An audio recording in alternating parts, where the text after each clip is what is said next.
Hello, I'm Andy. And I'm Jamel. Welcome to the additional content for CAMRA's Modern Homebrewer book. You'll have seen that each chapter has a QR code which takes you to a landing page on the Malt Miller's website. On that page, you'll find links to relevant videos, references, and web content to help enhance your experience of the book. The Malt Miller team have produced these educational and instructional videos to either underline key points or to add to the learnings of each chapter. As always, we encourage you to like and subscribe to the Malt Miller's YouTube channel, where you'll be able to interact with the team via the comments box. We hope you're enjoying the book and this additional content. With modern production methods, many liquid yeasts are healthier and more viable than they've ever been, so the need to make a starter has diminished. However, this is also dependent on a few factors, things like the starting gravity of the beer that you're brewing, the yeast strain you're using, and the style of beer that you're making.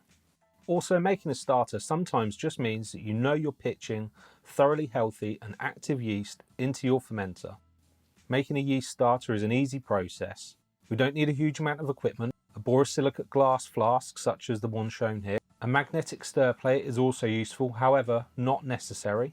And then we need something which we can use to create our starter wort, which ideally needs to be around 1.030 in gravity. There are a couple of ways to make your starter wort.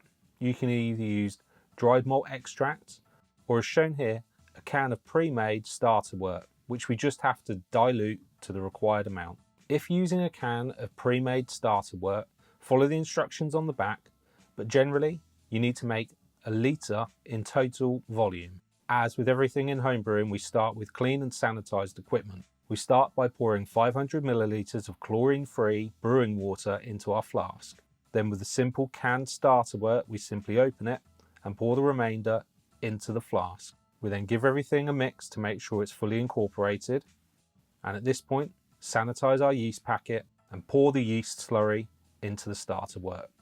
It's also good to add a pinch of yeast nutrient at this point.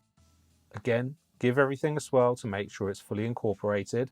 And if you're using a magnetic stir plate, place it onto your stir plate, adding the magnetic stir bar, which also needs to be sanitized, and loosely cover the lid.